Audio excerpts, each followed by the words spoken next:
best things that have happened to me and my group are that when a pro player for Magic, who is a man, says, "Hey, this group is awesome," and then suddenly they have all this support. Yeah. And I'd never get that by myself because I'm just a woman. Yeah. And then that's the problem, and that's not going to be taken with any seriousness. I feel like my guy friends out there that get it, like my friend Steve is here today. Steve has 3 daughters.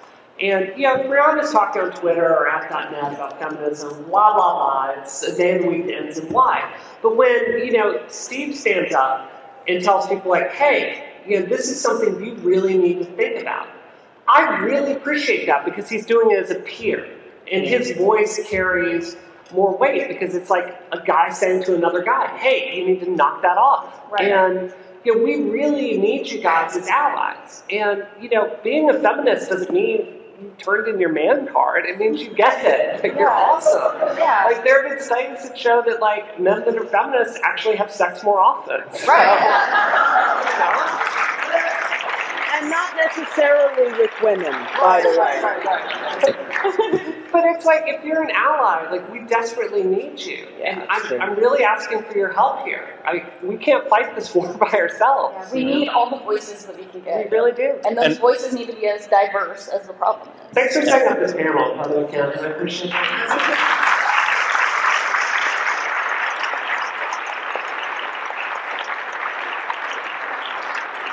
I'm glad to hear you all saying that because demographically I'm the least qualified person to be up here.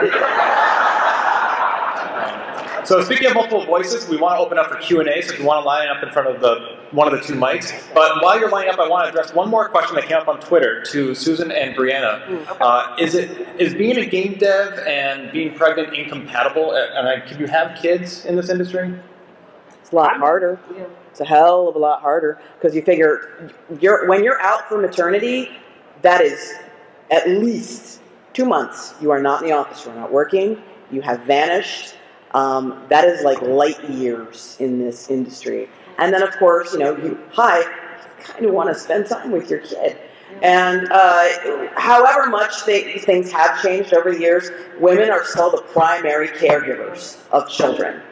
And so it is far more difficult for a woman raising children to advance significantly in this industry. Well, if a couple wants to have their own child, they don't have a choice in who does that. Yeah, If I could make my husband pregnant, I would do it. You hear that, Michael? I can only speak for myself, but I am working my ass off in this industry and fighting these battles so women that come out after me can have a child and can have a freaking career here because things have got to change. We have got to set policies that are sensible. My lead animator, Amanda, she's invaluable to me. And like being a mom isn't a handicap. It gives her a deeper perspective. It gives her an extremely valuable perspective in what we're doing. And I treasure the work she does that much more because of it. And we need women that are allies in management. We need men that get it and understand these unconscious attitudes that push women out the door. So I'm working my butt off to make it so you can have kids in this industry. Thank you. Let's go to the questions. Start with right here. Hey, my name's John. Also a big fan of 3. Yes! I wanted to ask you though, I remember finishing that game and 14-year-old me and my hormones were really happy that the final unlockable outfit is a tube top, G-string, and a garter belt when she's not wearing anything that would be holding up. Yeah. So for no reason. Can you guys talk about what you think about that being the end game? You also die in 1 hit if you're wearing that armor. Yes, so, exactly. Yeah, so I'm cool with it. Okay. Yeah, I'm like, God. I don't really have a problem with a 14-year-old boy going, I'm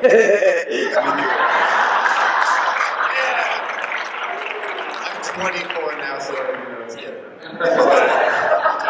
But I have a problem with a game designer making that an option. I do too. Yeah. That was the point that Vanessa seemed disempowered to me. It seemed taking away her awesomeness. Yeah, I agree. It bothered me too. Yeah. But, I'll take what I can get someday. This was, what, 2002? So, it's an older game, so. Great. Thank you. Thank you very much. Sir. Hi guys. First of all, I think it's great that we can just have this conversation. We've come a long way in that sense. Anyway, the question is, when I play games, I sort of compartmentalize them in my mind. Like if I'm going to play The Last of Us, I know I'm going to have an experience that's, I'm going to learn a little bit about human condition, and it's going to be an emotional experience. It's going to be very fulfilling. But sometimes I just want to put in GTA and drive down the sidewalk in a dump truck and run people over. So, and I think maybe this is controversial, but I think that's okay too, because it's good to have a safe place to have that release of whatever, of that violence or whatever the controversial topic happens to be, as long as it's safe and it's not out in public or in the real world. So my question is it okay for that to exist with sex too? Is it okay to have women sexualized through video games, as long as people are understanding that it's not reality? It's about not only having a single representation of women. Yes, it is perfectly okay to have a video game with sexy fembots in it. It would be really great if we also had female secret agents and scientists and teachers and firefighters and all sorts of the entire range. It's what? Sexy man bots. And sexy man bots. Check out the ads on that man bot. Yeah, it's about there being more than one thought. Yeah. So if there's because we're not there yet, we're making progress. But would you say it is wrong at this time for a developer to make a game where women are sexualized, men for that matter? Is that wrong at this point because the status quo is not where it needs to be? Should the industry mature more before we see? I would like them. Here's what I would like from developers every time they're picking a main character, because I very strongly believe that some characters should be men, and I very strongly believe that some characters should be women. And you got a lot of characters. You know what? It could go either way. It doesn't really matter. On those situations, stop and actually have a thought. What kind of options do we have for this character? That is what I would like to see more. I think there's a lot of default thinking happening.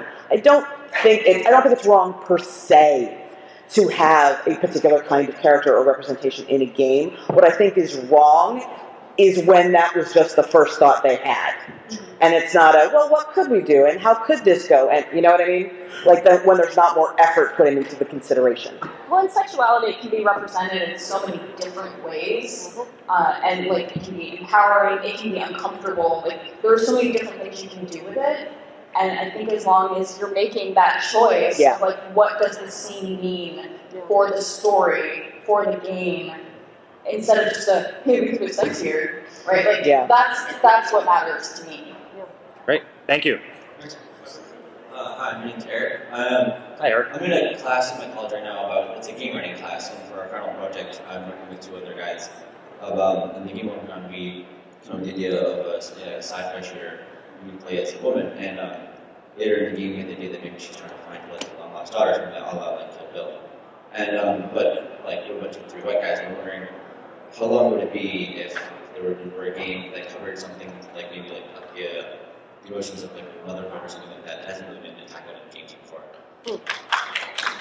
I know there are independent games that tackle different, take a chance at exploring those sorts of things. I'm forgetting the name of it. I read about a game recently where you play as a slave woman who's a mother, and she's trying to rescue her child or something like that. So, I feel like independent game developers are really taking chances that the big AAA title makers aren't. And the hope is that, eventually that sort of sifts its way up, right? But I think they're really pushing the boundaries when it comes to this stuff, and pushing, the guy talked about the status quo, what we think of as the status quo. Yeah. Well, I was at a panel recently that somebody brought up, mothers, and how in games a lot of times their storyline ends when their child grows up, or they don't do anything besides raise children. And I actually asked everyone in the room, and I'm going to do now, how many of you feel your mother is a powerful person? Yeah, that's a lot of women that, you could have a story about somebody who's done raising their children, who's a mother, who goes, on some badass mission to kill people. That would be a great story that I think most people would want to see. self-pimpage here. I did a PAX panel called Parents as Characters, where we talked about that a lot. There's video of it online, so Google that, and there you go. All right. Thank you. Unfortunately, this panel ran so long that we don't have time for any more questions, but I do want to get at least one woman question.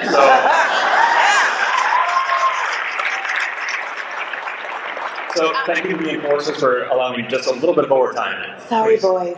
Two things I really wanted to say. Especially with male allies, I'm so happy there's some human here, and I just wanted to thank you, Duane. Your website's awesome. I think it's Dude Allies done right. There's a lot that aren't done as well. And the fact that you enabled Twitter questions for women who are very frequently more shy or not as confident to come up and ask questions, I think is also really awesome. But my question was, how do we address or push the conversation on a lot of slut shaming that happens in gaming and in cosplay?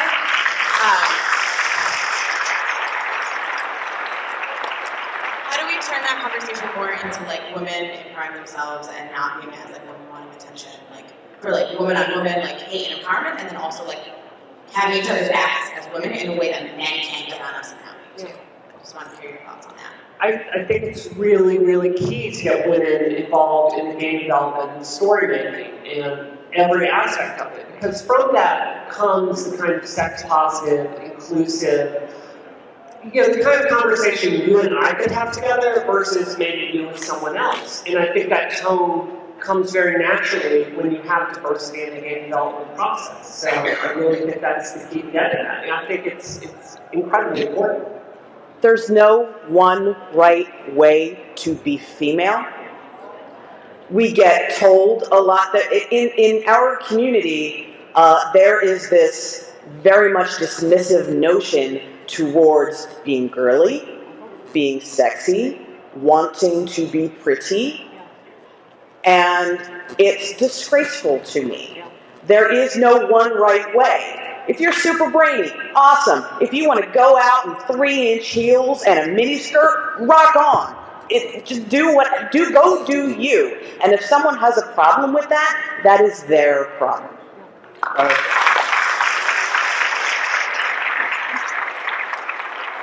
I would just add one thing about that. I think a lot of times slut shaming is a result of feeling like this depiction of womanhood is a threat to.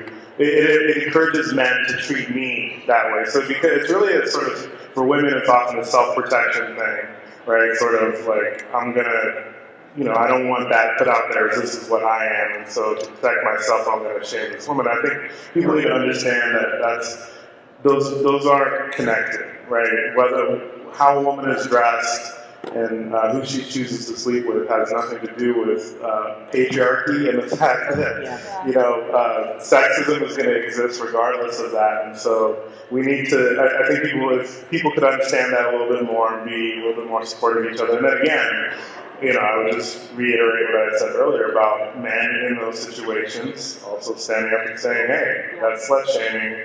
Shouldn't do that." Yeah. Thank you. Yeah. Thank you so much, Jess.